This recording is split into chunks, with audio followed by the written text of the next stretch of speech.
speak the language. Bring students to the new generation of America.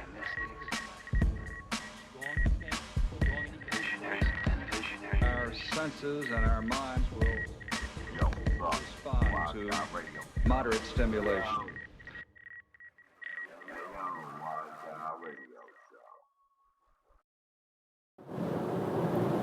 What up, everybody? Welcome to the Wise Guy Radio Show number 17. This episode is another episode of the Delirium Hour as I drive home from my long-ass day at Magic Kingdom. Lots of Olafs, parades, princesses, kids screaming, all that fun shit. But I had a blast today. It's always fun going there and covering shifts. It's one of those kind of things. It's an awesome opportunity that I just can't pass up. Sometimes I say no, but generally speaking, I definitely take advantage of the situation and go there and get a different change of pace. So, anywho, driving home, doing 85 on I-4, heading home to Dunedin, Florida. So, anyways, guys, I hope everybody's having a good week and a productive week and a safe week so far. It is Wednesday. And a couple things I want to go over today. It's going to be a short and sweet episode, maybe about 15 minutes long here. A couple topics I want to cover, including one of a serious note that I came across yesterday on Facebook that I want to start off with. Basically, this has to do with those of you out there that are looking to get stuff repaired. I get hit up all the time for repair work, and I've always I shouldn't say enjoyed, I've always done it. Sometimes I say no, but for the most part, I like to be able to take someone's broken piece and fix it and get it back to them and, repair their memories per se. But a couple occasions I have received items in the mail that were dirty, or for instance, I received one a couple months back that was actually wrapped in a rag that had been used to clean off their dab mat. And so once I opened the box up, it was like, it was pretty smelly. And the reason I'm bringing this up is because on Facebook yesterday, I saw a post by one of my favorite artists who had been put into a situation that was uncalled for and bullshit. Basically, he had received a repair package, but before getting it to his studio, I should say, he received a knock on the door, and the door opened up, and it was the postmaster and two police officers, and they had asked him to come down to the post office to open this box in front of them because the police dogs had sniffed out the box. And basically, he's a Colorado-based artist, and with Colorado's new legality laws, they're becoming very strict about the borders and things coming in and out. And because this package was sniffed out, rose a red flag, and they made him come to the warehouse at the post office to open this. Now, thank God, it was just a repair. Everything was clean, nothing was wrong, and he went on his merry way. But he also posted the fact that it was such a stressful, ordeal that he's at a point now where he doesn't want to do repair work anymore at all of his work. Now, he doesn't repair anybody else's work from that I know of, just his own, where I do other artist repairs and also my own as well. But it really made me wake up and become aware of the fact that I could lose my livelihood, I could lose my house, I mean really everything. My wife could lose her job, like the whole 9 yards. And for all you artists out there that are listening to this as well, it's, we're all in the same boat. There's such a fine line right now with the laws that are out there that it's hard to say what is acceptable and what's not acceptable. And if I had a postmaster guy, lady, come to my house with a couple cops, I'd probably shit my pants or have an anxiety attack. I mean, I wouldn't even know how to handle it. So for those of you out there that are listening to this that are the customer / connoisseur / collectors, enthusiasts, and you want something repaired, please, please, please make sure that you clean that bad boy back to brand new. Like, clean it, and then clean it again, and then clean that son of a bitch again, just to make sure that there is no residue whatsoever, even inside the box that you're putting it in. This particular artist, his item came back to him in a Pelican case, and I guess the Pelican case had money or something stored in it. And the drug dogs that are out there, they're trained to sniff out either money or the drugs. And so the thought was that this Pelican case at one point had one or the other in it. And it's amazing that, money does have a specific smell to it. So if there's any residual leftovers behind, the dogs trace them and pick it up. And, I was reading this article, and it was just, I couldn't believe it. So I had to make sure that was the first thing I talked about today. But that being said as well, through the process of seeing this post, I came across something that on his post I made a comment that was actually a lawyer and an advocate out of Oregon that specializes in medical marijuana laws and small businesses and all kind of fun stuff. So Friday, I will be contacting him, and we're going to have a little pre-interview chit-chat, kind of go over some topics that we want to cover, because I have been wanting to bring a lawyer on the show to talk about just exactly that, just this thin line that we all walk. I get nervous myself even just talking about this stuff on the podcast, even though I could be doing this podcast from frickin' Amsterdam or in a private island down in Fiji somewhere. Nobody really knows. But still, it makes me kind of nervous talking about the combination of marijuana and glass. Especially growing up in Florida, dealing with the laws we have here. You walk into a smoke shop, and it's been like that way for everybody up until the past maybe 3 to 5 years, where you couldn't even say the B word walking into shops. And even now, it's difficult for me to hear the bong name being used, or even, I speak it myself. I just don't. I say water pipe. I still have. One of the funny things we actually like to use, my buddy Cody, he came up with the term water filtration system. I'm not saying he coined it, but that was something that he came up with that we used to use a lot, and that it's just one of those kind of things. So I'm excited to get this guy on to discuss and really get some really definitive answers on what the laws are, especially because I have my distributors that I sell to, and I ship across state lines. And as soon as you cross state lines, it's a federal law you're breaking, And there's some states still to this day where pipes are illegal. And I have one of my stores out of Pennsylvania that's a newer customer for me. And I did some serious research and background checks on this store. Actually, they're a chain of stores, because Operation Pipe Dreams was based out of Pennsylvania. And that's how Tommy Chong got popped.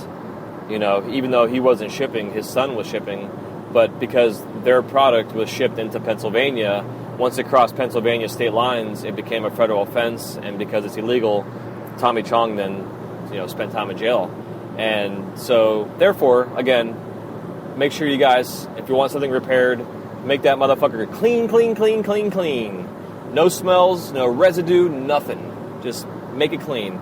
If you got to throw some alcohol and whatever cleaner you got to use, and then throw it in your oven and bring your oven up to like 350 degrees or 400 degrees, whatever your, past your nail temperature, so, a lot of nails are being used at around 700 degrees. So, I don't know how hot an oven goes, but you guys get the point, okay? Also, another little tip for the connoisseurs and customers for you guys out there is make sure that when you make your payments over PayPal, that you verify your shipping information on your PayPal. A couple times recently in the past couple months, because I do use PayPal, and I generally use the shipping through the post office through PayPal. I've had a couple packages that were returned because the shipping information on PayPal was not updated and correct. So I get in the habit of just verifying with my customers anyways, just because of that situation.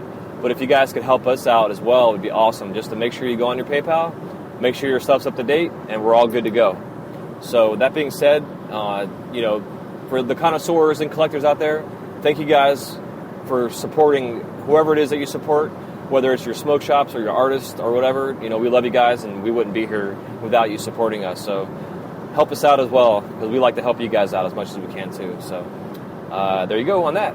The second topics I want to talk about today were a couple different things I've been thinking about that I want to call glass hacks, or really tips and tricks. But the hack is kind of an idea that it's something that you can do for time management and being more productive.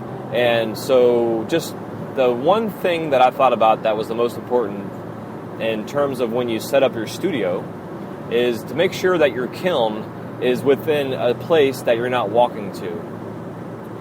Even if you just turn around and get your kiln, because if you think about when you go to your kiln, if you take like 50 steps to go to your kiln, those 50 steps take time, And if you add that up over a day, much less over a week, much less over a month, that shit adds up. And before you know it, you've got maybe a couple hours that you're walking back and forth to your kiln. So if your kiln's next to you, it's on your bench, or it's behind you, or it's just in a space that maybe you take like 2 or 3 steps to, it's an ideal situation and beneficial. Besides the fact that when you walk to your kiln, if it's in a distance from where you're at, your item's cooling off before you get to your kiln as well, which can cause issues. But really, the whole point of it is that by keeping your kiln close to you, you are going to save a lot of time walking back and forth. I know myself personally, my kiln is on, I found an old coffee table at a yard sale, and it's a small table. It's probably like 5x5, maybe 4x4, and I put caster wheels on there so I can roll that bad boy around the studio. And so when I have guests come over and use my shop as well, I can adjust and move the kiln around so it's feasible for both artists to get into it and out of it. But really where I have it right now is set up just for me.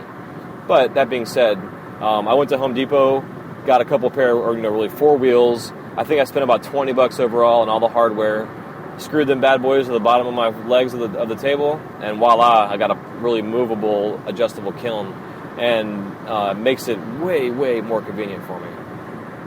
So just something to think about. Also think about when you have a week, if you can plan out your week. It depends on your schedule and, orders coming in and what you're doing.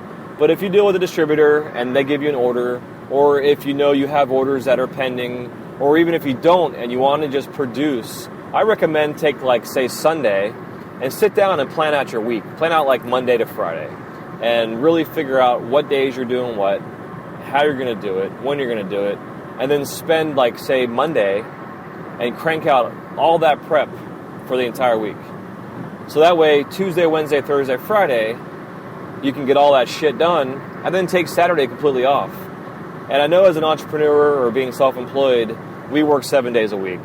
But I do recommend that you don't work 7 days a week, that you take one day off and give yourself a break. Have some quality time with your family, have some quality time with your friends, have some quality time with yourself. Even if it's just sitting out in your back porch, having a cup of coffee, reading a book. It's really important for your psychological health and for your emotional health and your body as well, just to give it a break. It's amazing. So there's a reason why, in religion areas, and I'm not religious per se, but they have Sabbath, and Sabbath is basically where you just take the fucking day off. There's no TV, there's no phone, there's no technology. I listen to Tim Ferriss, and Tim Ferriss has no phone Saturdays. He has no technology Saturdays, nothing. He's completely unplugged on Saturdays. And I think it's a great idea, it helps out. And in the last episode, last Wednesday, where I was talking about how I work in shifts of the 3-hour shifts, and I take the hour in between, or even a half an hour sometimes, and depending on my day, in between those shifts, I take that time, and that's when I go check my emails. So if you say you work a 3-shift a day, and you work in 3 hours, and you have a 9-hour day on the torch, those 9 hours are going to be on the torch, and they're going to be dedicated to your flame and to your work. So you have a solid, productive day. But if you say you have an hour in between each shift, or say you have an hour before your shift, you have an hour between your second shift, and you have an hour between your second and third shift. So you have 3 hours also dedicated to away from the torch, where you can do your emails, you can do your messages, you can check your social media, you can post pictures. If you want to keep your phone in your shop and you want to take a picture of yourself working, that's awesome. But don't post it until you go on your break. Because I know myself, I'll do that sometimes. I'll take an action shot, a flame shot or something, just having fun, it looks cool.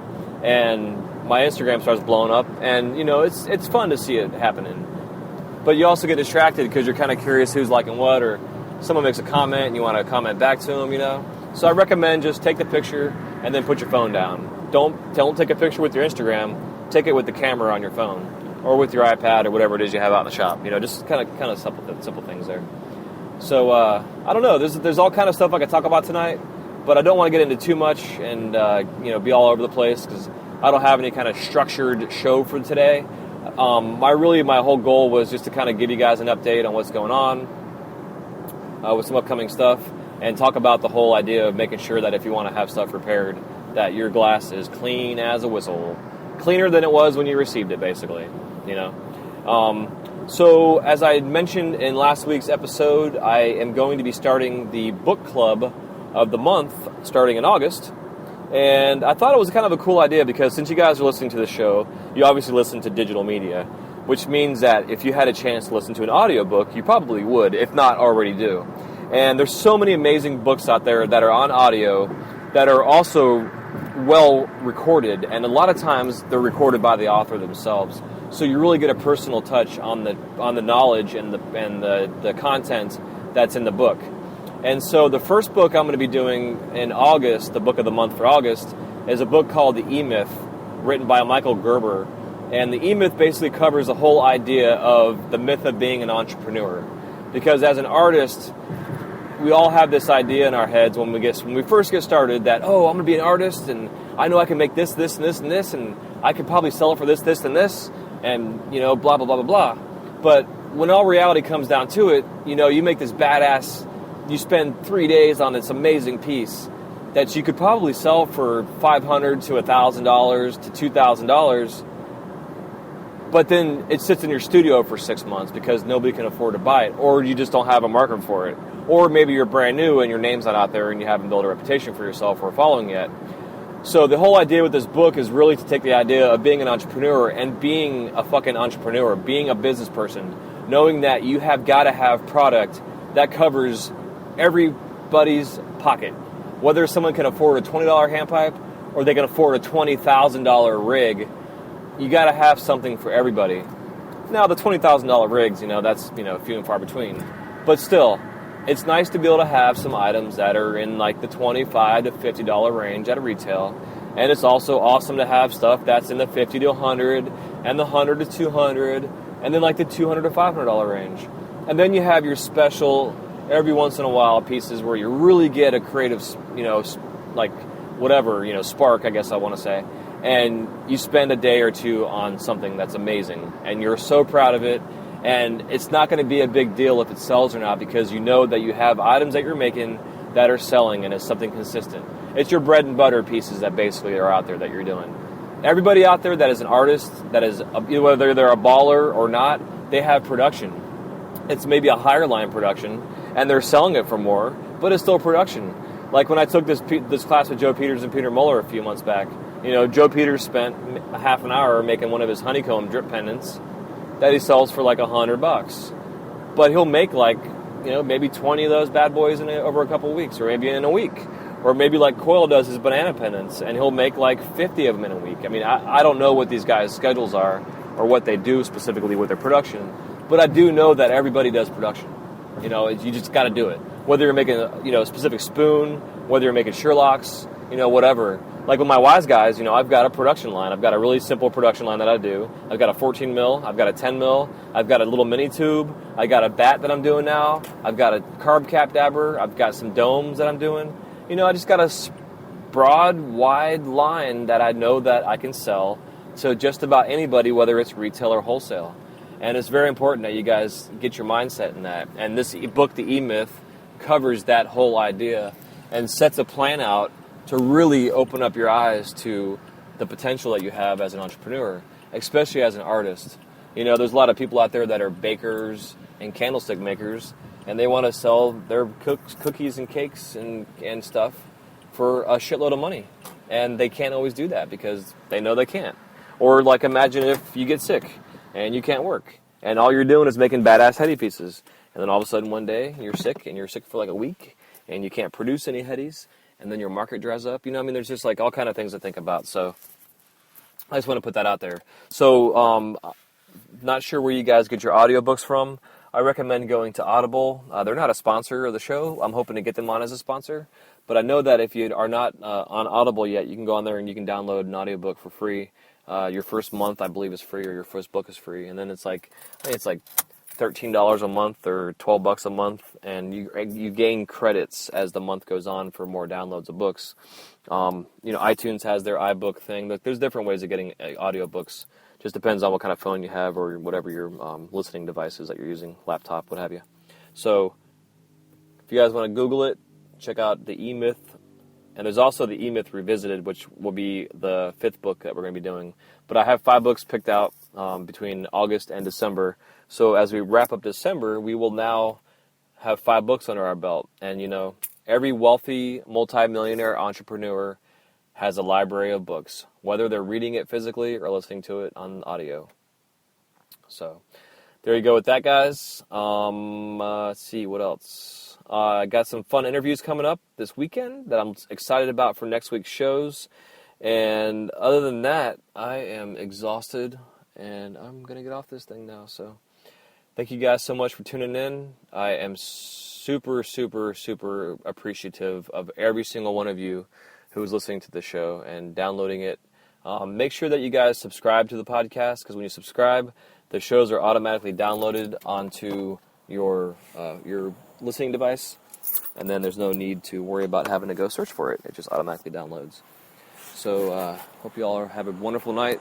Happy melting. Have a safe week, and I will talk to you guys on Friday. Love you guys. Peace out.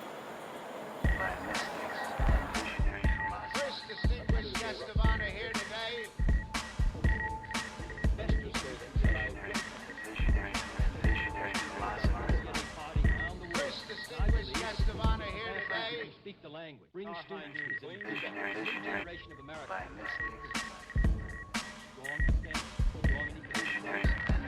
Our senses and our minds will respond to moderate stimulation.